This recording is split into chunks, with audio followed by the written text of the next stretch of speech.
I'd like to welcome you to the 2011-12 school year in Pasadena Unified.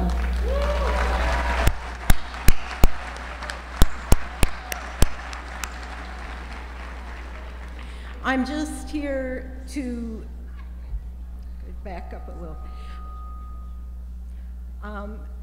We have some question cards for the superintendent, and we have people who, if you have any questions, fill the card out and please give it to one of the people in the back, or you can give it up front.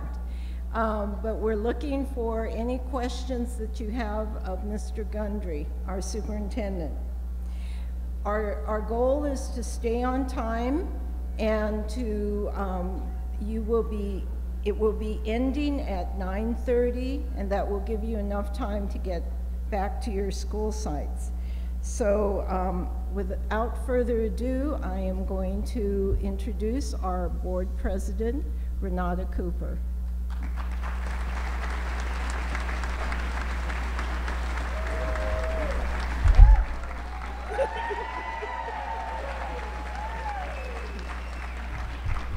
Now, let's hear it for you. I just love the first day of school, sort of. So.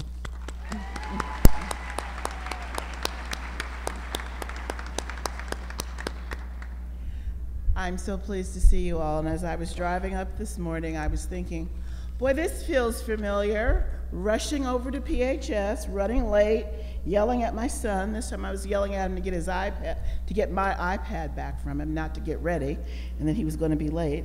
But there was something very familiar about the drive. Then, of course, getting down to the corner and having it coned off by the city. So I remember the traffic jams coming to PHS in the morning.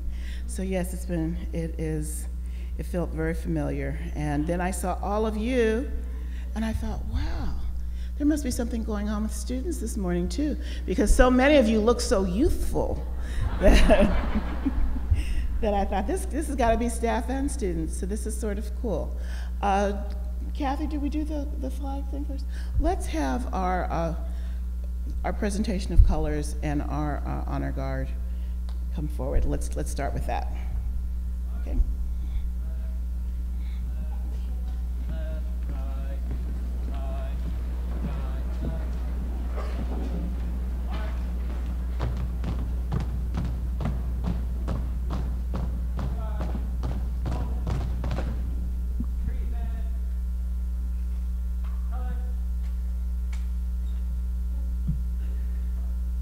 The regular flutist is indisposed. I'm the sub. If you remember the words, please sing along.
That was fabulous.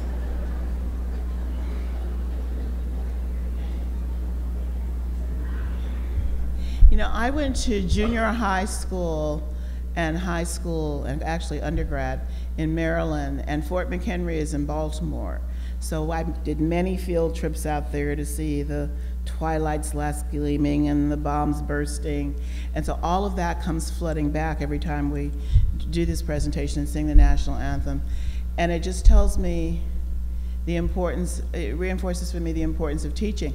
I can't remember all the teachers that took me there, but I certainly remember the things that they taught me when we were there, and it all comes back. And of course, being at the Smithsonian and having seen that flag that was hanging over, you know, it all comes flooding back. So it is very important. And I'm sorry that our students are so physically removed from the East Coast, and so they don't get those experiences, because it really makes it all very different. But anyway, that's what I think about when we do that. And of course, I'm always very proud of our students. And I saw a color guard presentation someplace, something that I did this summer, and it was like an adult group. And I thought, wow, this is different. I'm used to seeing teenagers, and their voices were louder, but our kids are just as cool. It was at the NAACP conference, that's where it was. All right, so welcome, I'm glad you're here this morning, and I'm thrilled to be with you for the start of your academic year. And I want to begin by introducing our board members that are here. We have on the stage, and I don't think there's any in the audience, we have on stage Mrs. Kim Kinney.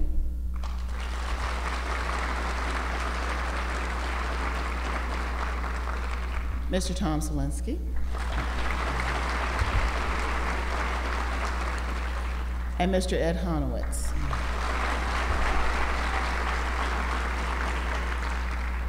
And I believe Ed and Tom are HS parents. Bulldog parents.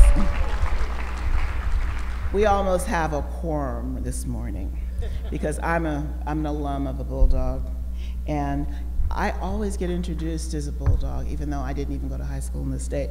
But I used to tell Dr. Evans, okay, I'll be an honorary Bulldog. Somebody's got to pull for HS, and we are going to do well this year in all things. Go Dogs. And believe me, I represent. I catch it all over the place, and I represent. All right. Horace warmly cannot beat me down with his Muir stuff. We were yelling at each other the other day. He always comes at me, even in church. Okay. All right, now I want to acknowledge our union leadership that's here with us this morning. I saw Mr. Alvin Nash, there he is.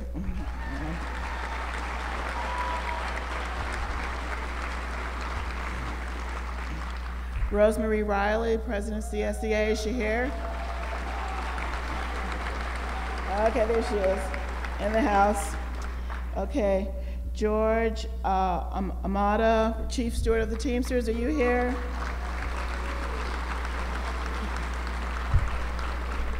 And our facilities would not be ready without our Teamster brothers, so thank you very much. And you do a great job for us. And Garrett Newsom of APSA, APSA. Where's Garrett? There he is.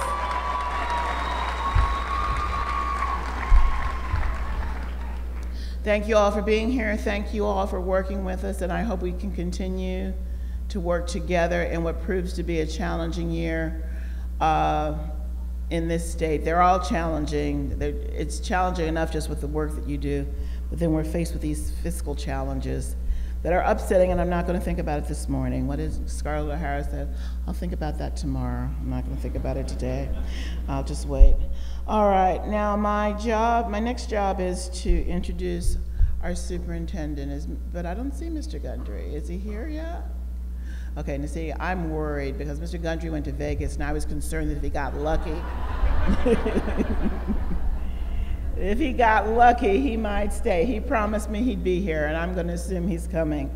So let me talk a little bit about him before he gets here. Is he here? Huh? I can't hear you.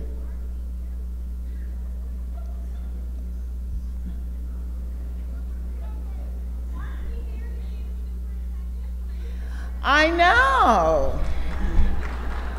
What do you want me to do? I can't make him appear. Well, I'm going to tell you about the superintendent. And if need be, we will all tell you about the superintendent. And we will channel him and imagine him. And then soon he will arrive. Let's just kind of go there. You know that we found out this spring that our former superintendent, Mr. Edwin Diaz, was not going to be returning to Pasadena Unified School District. And we had a challenge to replace someone who had become very near and dear to the community and someone who forged great ties within the city of Pasadena and the greater Pasadena area served by the cities of Pasadena, Altadena, and Sierra Madre. We had so we had to replace him. We had to do it in a way that was succinct. We had a very clear timeline that we needed to keep to. And we had the belief, or at least most of us did, that we could actually meet that timeline and get a good, and hire a superintendent. So that was the task we set forward with. We had actually quite a strong applicant pool. We had an excellent firm that worked with us. And so to many people, it seemed like we were moving fast, when actually, to me, it just felt like we were keeping to the agenda that we set. We said we were going to get this done. We said we were going to have the new superintendent in place by July 1, and that was the goal we set out for. And I don't ever begin anything with it in my mind that I can't get it done. So that's what we were going forth to do. So it may have seemed to those of you, and the thing is, and a lot of you know this, when you use a search firm, all the parts aren't visible because you're not actually doing them all. But with the board, the way our board is constituted, where we don't have a full-time board, the board has no staff, there's really no way to do a big job like that without taking advantage of a search firm. So we did it, and we interviewed, and we were very pleased to come to consensus with Mr. Jon Gundry as our next superintendent. And some of you may wonder why, particularly as he's not here right this minute for you to ask. But I can tell you he's really a wonderful person, and I'm very, very pleased in our choice. One of the things that I like best about Mr. Gundry is that in all of my conversations with him about all manner of educational policy, I always hear the teacher he was. It always comes back to quality instruction and strong academic leadership. And since I am I think I'll always consider myself a teacher. I will always consider myself an early childhood educator, because I think that's the fount from where it all springs. I appreciate someone who really always gets back to that. The data is important, the test scores are important. Of course, academic leadership is important. He talks about that a lot, and he will challenge you principals, because he really, really believes in the importance of principals as leaders on their campuses. But it all comes back to quality teaching and making sure that your students who have the greatest needs have the greatest resources. He was in Houston for 25 years before he came to LACO, and he was at LACO for 4 years. We have, he was not a spy for the CIA, somebody wrote that. He wasn't. You didn't know that? Yeah, that was one of the rumors. You know Pasadena, we get all kinds of stuff out there. Though he was in the Canal Zone when the Canal Zone went back to Panama, and he was in the Middle East when there was some kind of unrest in Iran, but he was not like the motivator that made it happen. He was not working, he was not a spook, as we call them. He was not working for the CIA. And he is bilingual. He majored initially in English and Spanish as an undergraduate, and I think that's going to be very useful in a district like ours, which has the demographics that we have, and where we have a large percent of our parents are not native English speakers, so it really gives them a level of confidence and an ability to communicate with him with ease, which is going to be very, very useful, and has already been very useful in his meetings with everybody. All right, still not here? I'm about to stretch now. Ed, do you have anything you'd like to say about Mr. Gundry as our Vice President? you leave me out here? Do you want Ed to talk to you about the state budget? Okay. Don't depress them. Thanks, Renata. I guess the only thing I would say to all of you is there's a lot of stereotypes, there's a lot of politics surrounding public education these days. And the one thing I know is that most of the public has no idea of the kinds of things you're doing every day, the little miracles that are happening in classrooms, the connections that are being made to students. Those are the kinds of things that are largely invisible to our local community and to the press. And teachers are getting bashed a lot in the media. Public education in general is taking a lot of hits. I just think it's incumbent upon all of us to say, we're going to step up and really show what we can do with diminishing resources. The expectations keep going up, the resources to do it keep going down, and yet the thing that really makes it work is all of you and digging deeper, putting your heart and soul into this. I'm going to take a wild guess that most of you didn't get into this business in order to make loads of money. You got into the business because you cared about kids, you cared about your community, and you wanted to make a difference. And so we're going to continue to do that in spite of the mixed up priorities of the state of California. I think the other thing, I would just add to that is I think it's also important that we start to create a political movement that says we have to put children first. We have to make that a priority in California.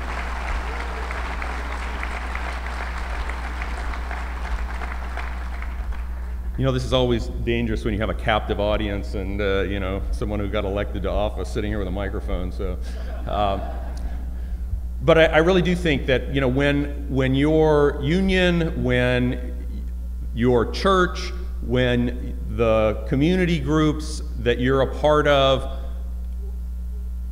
start to have conversations about public education, that you make your voices heard, that you come out and you tell it like it is about what's going on in schools, because as I said, for the most part, the public doesn't understand, and it's the little things you do every day that make a huge difference, and you're making a difference in the communities of Pasadena, Altadena, and Sierra Madre. So I just wanted to thank you on behalf of the board, and let's have a great year out there. Okay. Thank you again. Okay, he's on the premises. Elvis in the house. Let's bring him in like a rock star, PUSD.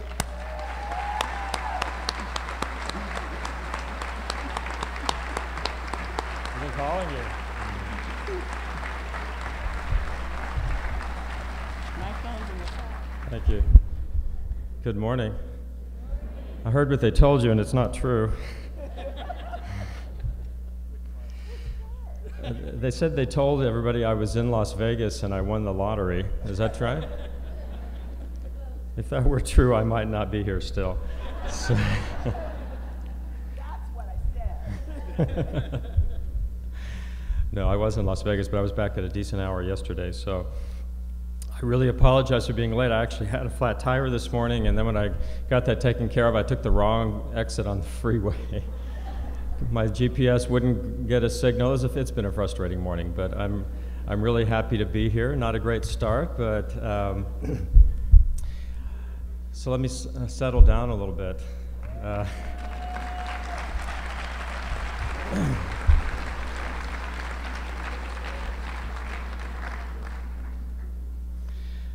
Okay, first of all, I'd like to welcome everybody back for the 2011 school year. I know that this is a very exciting time for all of you, especially those of you who work in schools, which I imagine is the large majority of you.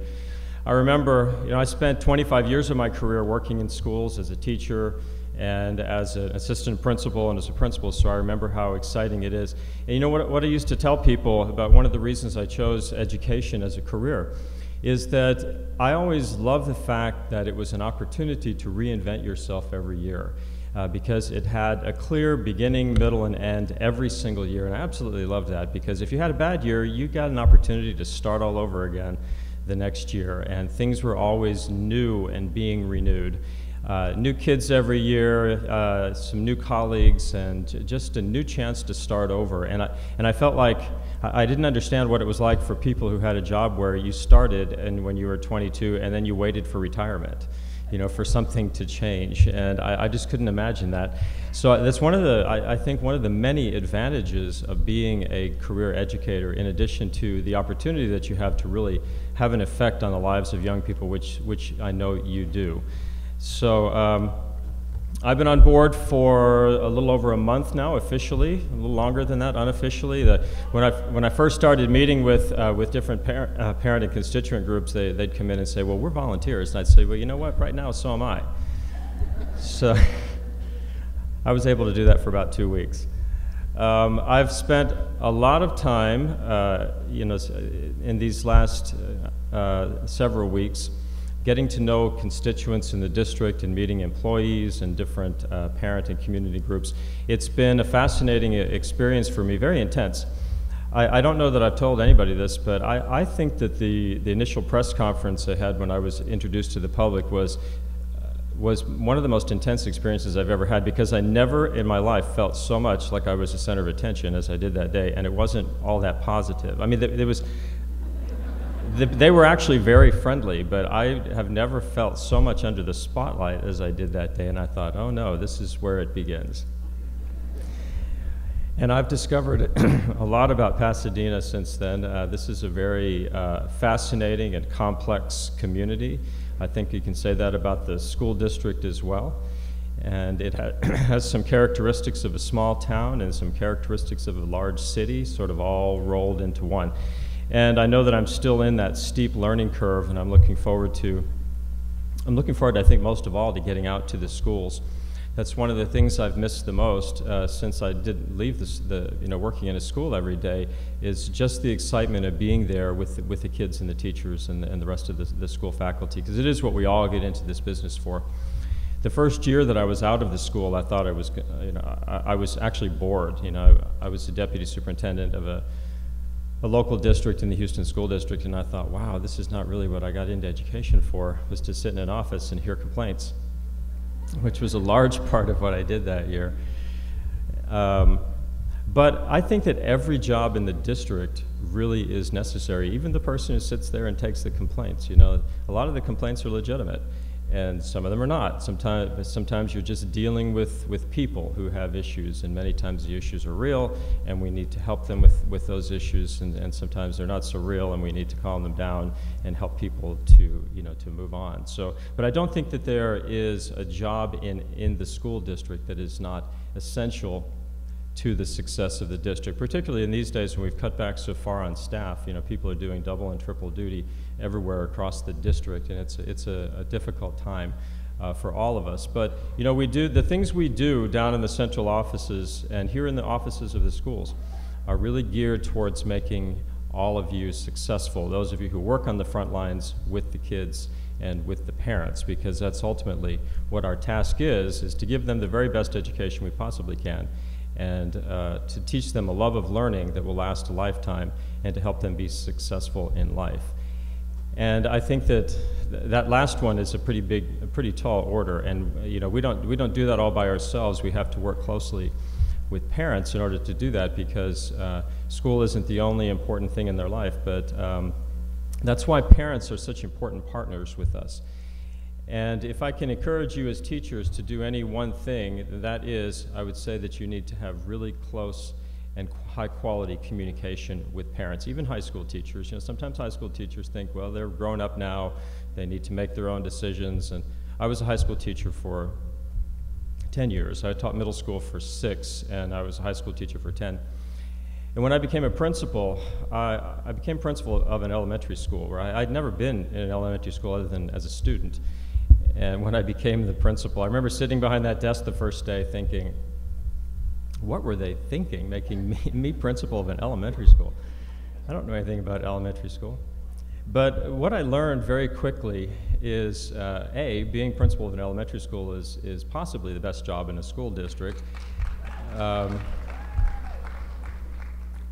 I went from being a high school assistant principal where everybody thought I was mean to being an elementary principal where I was a celebrity when I walked on the campus every day. It was absolutely wonderful, and I thought I can get used to this real fast. But you know what, I think one of the things that surprised me most when I went to the elementary school was how much the kids were the same, not how much they were different. There were a few differences, but they really were very much the same. And teachers were a lot the same too. I remember the first time I heard a 4th grade teacher say, well, he's in 4th grade now, he should be able to do that by himself. I thought, wow, that sounds familiar. That's what they say about the 11th graders. It's, you know, they don't want to take, they think the kids should be responsible for everything. And so that was an attitude that surprised me a little at the elementary school level. Not everybody, of course, had that, but I was surprised when I heard it at all because, you know, I thought in elementary school you're more nurturing, you're more, well, and they are, but have a better understanding of the importance of walking kids through and helping them to be successful and not just throwing things at them and expecting them to do it on their own and be independent. You know, I heard too many times teachers say, well, I'm not going to help them with that. I'm preparing them to go to college when they will, you know, be able to have to do things on their own. I always thought, wow, you know, they're not in college yet. This kid's in 3rd grade.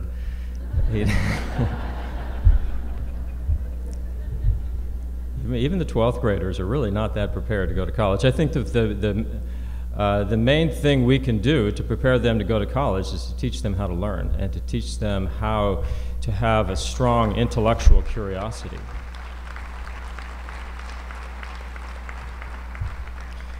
Something that you'll be hearing from me as time goes on is I really believe that our job is, and I said this already, I'm going to say it again, I really believe our job is to make them successful, and that means even at the high school level, if that means that we have to go the extra mile in providing opportunities for them to be successful and extra interventions, I think that we need to do that. I think one of the worst things we can do is give kids assignments and they don't turn them in and we give them a 0 and move on. And because what we've done then is we've emphasized failure rather than success. I think that instead of doing that, we need to, if a student doesn't turn something in, we need to say, okay, well, I'm going to make you successful, so here's what I'm going to do. You know, you didn't do what you're supposed to do, so I'm going to take some of your time and I'm going to have, but you're still going to do this. You know, have an expectation that students will be successful and create those interventions, and that they call it that pyramid of interventions, create those interventions and additional opportunities for kids to be successful rather than accepting failure, even if the student has chosen to fail. That needs to be considered an unacceptable choice.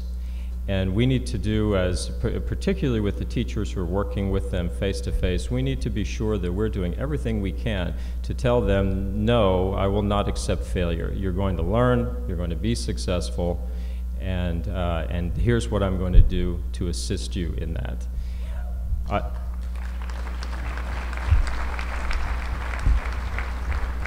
One of the schools I supervised in Houston, it's a very large high school, almost 4,000 students there, and it's an international baccalaureate high school. It's a whole school, an IB high school. Every student in the school is in IB, through the 10th grade anyway. And that's one of the things they did. And this is a regular neighborhood school. This is not a school of choice. And it took them a long time to get to. It's the largest IB high school in the world, public IB high school in the world. And it took them a long time to get to the point, where they were experiencing so much success working with every single child in the school in an IB program. But one of the things they got so much pushback on, the most pushback on, was when they started doing the kind of assessment that I'm telling you about. When they moved to a place where they said, we will no longer accept failure, and they put some very specific interventions in place to make sure students were successful. Do you know where the pushback was? It was from parents of high-performing students and from the more experienced teachers who didn't want to do anything differently. But parents and the highest-performing students were worried that if everybody could pass, then they wouldn't look so good anymore. I thought that was interesting, something unexpected. But some people want others to fail so that they can rise to the top. But that was, you know, that was not a legitimate consideration. And we moved forward on that. We got about a year of some strong pushback in the new paradigm of focusing on success rather than on failure. And I got a lot of complaints from parents that first year, and the second year it was quiet. The second year, after the culture was changed, and there were many other things that they did there besides just that, but that was a big change of culture for them to say, we're no longer accepting failure. In order to fail a student, the teacher had to get permission from his or her colleagues and sit in a department meeting and say, here's what I did. These are the interventions that I tried in order to make the students successful, and his colleagues had to agree that he or she had done everything possible in order to make the students successful before failure became an option. And so I'm not saying that's where you're going tomorrow, but I would like to put that idea in your heads if it's not there already, because this is not something you have to wait to become to become institutionalized. As individual classroom teachers, you can begin to develop this, if you don't have it already, you can begin to develop this expectation. And the reason I'm spending so much time on this is I think it's extremely important, because one of the things we know from research is that students who are retained are at high risk of dropping out of high school. One of the highest risk factors for dropping out of high school is retention in elementary school. And if a student is retained in elementary school twice, the chances that that student will graduate from high school are very, very slim. Partly because they're entering secondary school 2 years older, and partly because they've learned that, that they can't do it.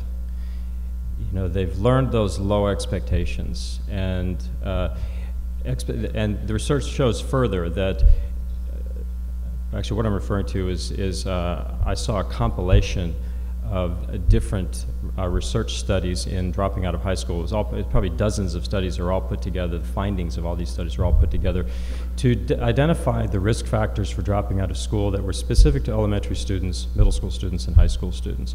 One of the things that ran all the way through is low expectations. Students who have low expectations in themselves are highly likely to fail. And they get those low expectations from the adults around them, from their teachers, from their parents, and other adults, significant adults in their lives who they come into contact with, are the ones who determine their own self-image, how they feel about themselves, their expectation for how well they're going to do in school and in life. And so as significant adults in their lives, I think that it is absolutely essential that we do everything we can to make sure that the students in our charge believe in themselves. Because if they believe in themselves and their own abilities and believe that they're going to do well and succeed, their chances of actually doing it are far, far greater. And the opposite is true as well. If they grow up believing that they can't do it, that they're not capable, that they're not good at school, you know, whatever, then those are going to become self-fulfilling prophecies. And I think we have a professional and a moral obligation to be sure that we build those high expectations and high self-esteem in the students who are in our charge for a significant portion of their lives. So I'd like you to, examine yourselves. We're all human beings and make mistakes. But whenever you're irritated or frustrated with children, just stop and think about that. Just think, I don't know if you remember much about when you were children, I'm sure you do. The things that happen to us as kids that seem insignificant to adults are often very significant to children. Do you remember how everything used to taste better and colors were brighter? And I'm always saying, what happened to tomatoes? They don't taste like anything anymore. Things are just more significant to you when they're new. And even as adults, when something's brand new, it's just more vibrant and more interesting and more significant. And children are like that every day, because, especially the little ones, because everything is new to them. And so something that, an incident that happens that may not be that significant to an adult can be very significant to a child. And so, keep that in mind when you're feeling frustrated, and remember that you really do have a significant effect on these children and a tremendous obligation to do your best. Another part of that study showed that, I used to tell this to my teachers in elementary school all the time, if a student in elementary school has a weak teacher 2 years in a row, they almost never make up the gap that develops during that time, the academic gap that develops. And so you can't, they don't have any time to waste. And so, and if you're the classroom teacher, or if you're the principal or a campus-based administrator who works with teachers, you need to be sure that doesn't happen, that they get high-quality instruction every single year in order to give them the very best advantage. I also want to emphasize again the whole self-esteem issue, because I really believe that being successful in life is really defined by the individual. Being successful isn't defined by how much money you make, how many things you have, or how many friends you have necessarily. But being successful, I think, is defined by being satisfied with what you do every day, believing that what you do is important, by being happy, having a good home life. These are the things that really make us happy. And I think that high self-esteem, being liked by other people, being able to fit in, being able to work collaboratively, being able to feel a part of something, and feel at the end of the day like your life is good and worthwhile. I think that's really what makes people happy. And an education, a good education, is part of that, because you open up a lot of doors with education. If children get a poor education, many doors are closed to them before they ever even become adults. So we want to make sure that as many of those doors are open as possible, but we also want to make sure that they have a good sense of self, to the degree that we can, and a good sense of what's meaningful in the world, what's important, what's good, and what really makes us happy. And ultimately, that's more than anything else, I think it's the relationships that we have and the way we interact with each other that really makes us satisfied with who we are and what we do and the way we live.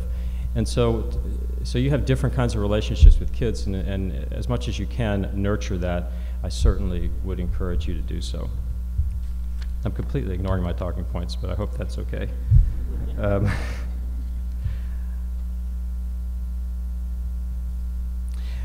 Yeah, let me talk just briefly about the STAR data and the KC data and the API data that came out recently. How many of you have seen it? I hope all hands go up, or you've all seen it.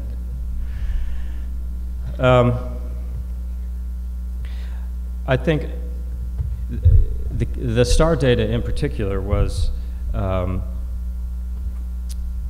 it's hard to summarize it in a couple of words, because you really have to talk about it school by school in order to understand what it looks like. Because particularly with the elementary schools, what we saw was very strong gains or some significant losses, and not a whole lot of schools that were in between. The overall picture for the district looks like we remained about even. We estimate that our API as a district is going to go up 1 point. Is that right, Gary? So and I understand our estimates have been right on the money in the past, because we know the formula that the district uses. Now that doesn't sound like a bad thing, because we did go up, but I think that when you put it in the context of this whole area, of all the neighboring school districts around us, even though we went up less than any other district in the area. And so those districts that border us, other than LAUSD, are all higher performing districts, and yet they still made more progress than we did. So I think that that we really need to step back and take some time to look at that data school by school, because it is very individual. Some schools did terrific on the STAR, and some really saw some significant losses. And so it's hard to make generalizations. You really can't make any generalizations about the district looking at that data, and you have to look at it school by school. So I hope that when you go back to your schools, that you take a very close look at your individual data, your individual student data, and just see what happened, whether for the better or for the worse, to find out what happened. Because the data, when it's made public, and it's made public in very small bits, the public is not interested in hearing why things happened, whether, even if they're good things. They just want to see the numbers. Did the numbers go up? Did the numbers go down? And that's kind of all that they're interested in. Am I going on too long? Hold on. But I'll wrap that up. But I think that it's extremely important for us to examine the data and use it to inform our practice, because we are in a world of high stakes accountability in education, and that's not going to change. It'll just get more intense. And so I encourage all of you to take a good look at that, a good hard look at that data, and make sure that you're using it in order to improve. the instruction on your campus, and some of you made great gains, and I'll be coming by to congratulate you on that. But even where you're gaining, there's always room to do better the next year, so I encourage you to look closely at that data. KC data was pretty positive, but we will look at that another day. All right, Kathy.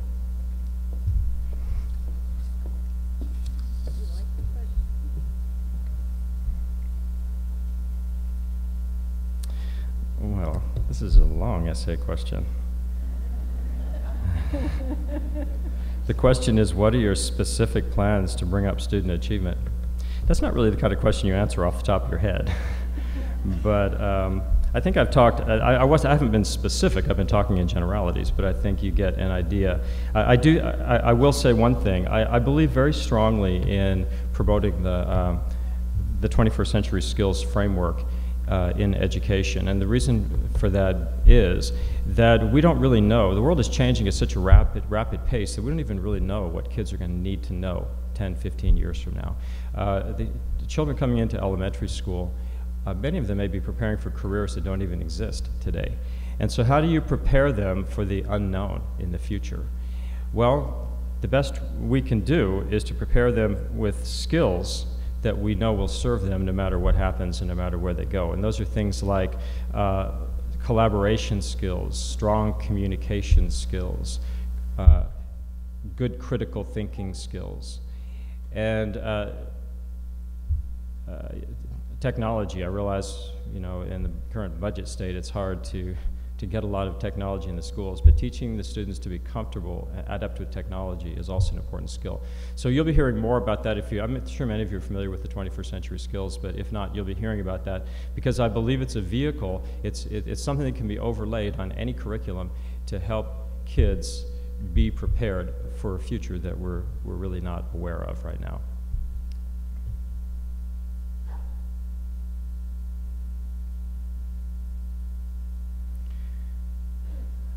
Okay, this is another one. You guys are not asking easy questions. It says, we've seen with multiple O's, so many superintendents who make great promises and do not come through.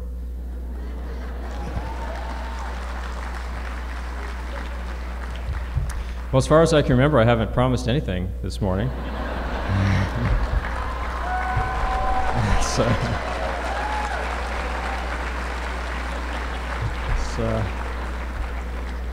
So I think I can live up to all of them.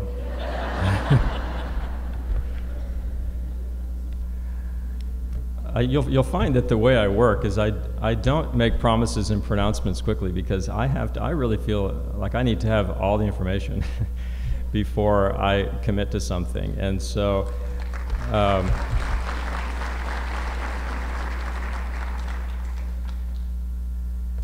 I also would never ask anybody a question like this, but when we were formulating questions for our chief academic officer, someone wanted to ask a question about, you know, detailed plans for the first 100 days. I think I would want them to think about it more than a minute before they answered that question for me. So I didn't want to ask that question, unless they knew weeks in advance that we were going to ask that question.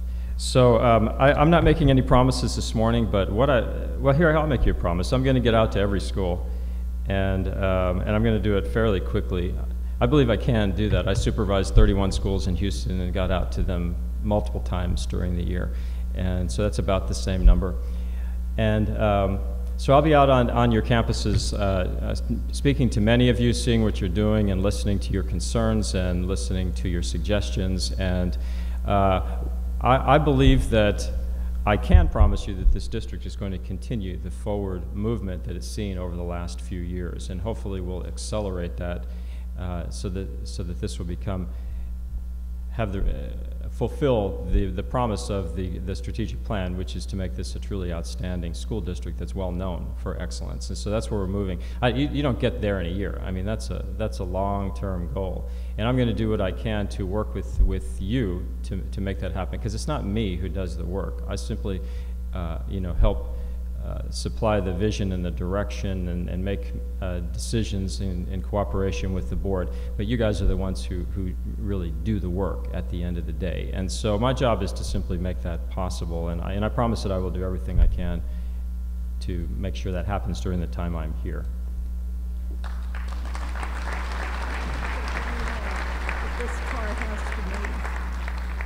It's what? This car needs to move, otherwise. Oh, this car needs to move. You even have a name. Lex, huh? That's the person's name?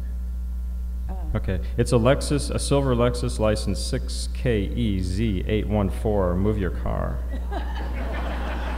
So, there's a name here. I don't know if it's the owner of the car or the person who wrote the message, so I won't read it. Got one more question. Okay, here's one I can answer. How do you foresee the state budget crisis affecting the district toward the end of the year? I wish I had good news on this question. All indications are, because the state has collected less in property taxes than they anticipated, all indications are that there could very well be mid-year cuts this year. We don't know how much, but it could be significant. And when we look at the budget, we're really operating on a bare bones budget already. To cut it further, I'm not sure right at this moment what that means, but it is possible that that could happen, and we could actually be in a worse position financially at the end of the year than we are right now. Now, I do believe that there are a couple of good things on the horizon, and one is that this can't last forever. There has to be a point where we turn the corner. I personally think it's going to happen in the next couple of years. I think it's going to be sooner rather than later. John is laughing in the front row, but no. John Papalardo. I also am somewhat optimistic because I have, in my previous job, I had a lot of interaction with state legislators and occasionally with the governor and the state superintendent of instruction. And I had a long conversation with the governor a few months ago, and he was in town doing a tour, just sort of an informational tour, and I hosted one of his meetings when he was in LA County.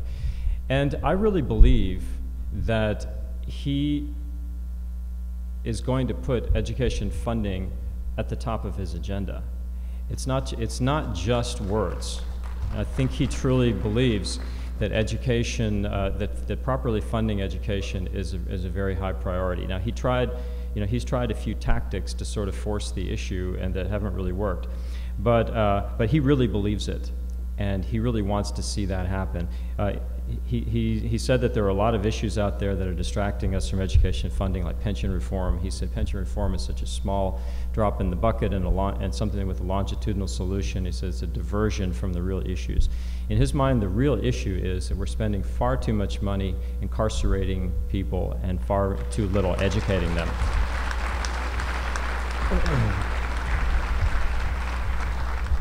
And I have believed that for a long time, so I was very encouraged to hear the governor say that. Now, working with the California legislature is like herding cats. We have possibly the most complicated, unnecessarily complicated governance structure in the state, anywhere in the country. I don't know if that's true, but I was comparing it to Texas, where I came from. There's no comparison. Whether you like the politics in Texas or not, they are simple. We're in charge, you're not. And decision making is easy. But not so in California. It's very complicated getting things done here, even for a majority party. So, but I do commend the governor for believing in education. And he doesn't believe in CalPads. I wish he did, but he doesn't think that's very important.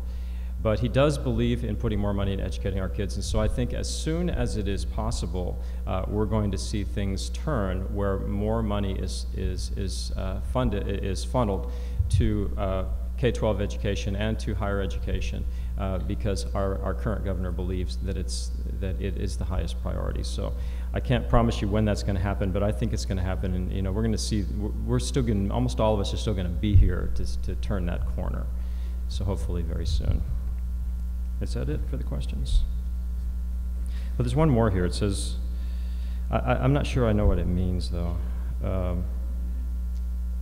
It says, will equity and access be one of your priorities? I mean, there are different ways of, I kind of need some context for that, but I think I can say yes. But I believe very strongly in equity. Which is not necessarily equality, but I'll give you an example. I do think it's equitable to target our limited resources to the places where they're needed the most. Even though it might be unequal, I do think it's equitable, because in order to ensure the success I was talking about earlier for kids, we have to put more of our energy and our resources into those who need it the most. So I think that's a yes to this question. So.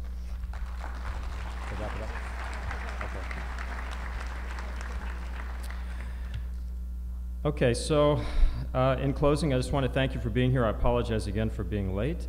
Believe it or not, I'm almost never late for anything, because I get tense if I'm even a minute late. So I was having a nervous breakdown driving over here.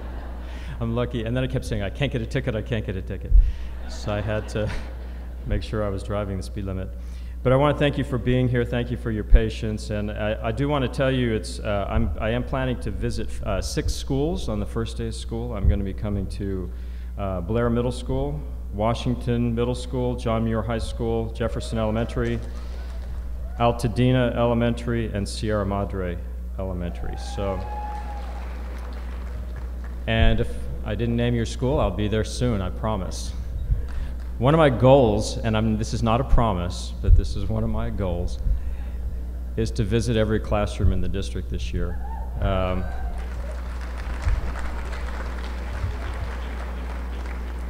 As a principal, I used to keep track of my classroom visits. I didn't tell the superintendent because I didn't want her to see it, but I used to keep track of my classroom visits to be sure I was getting around the whole school and on a regular basis. And what I found was I was avoiding the pre-K and the kindergarten classes because I didn't know what they were doing in there.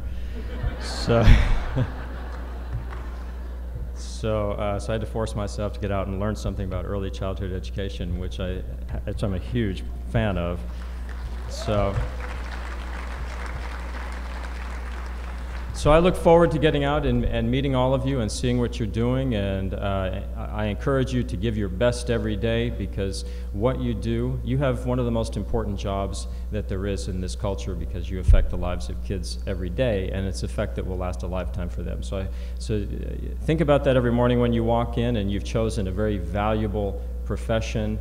And that's what kept me in it all these years, and I imagine that that's why you're here as well. So thank you. I look forward to working together with you to make this the best district in California.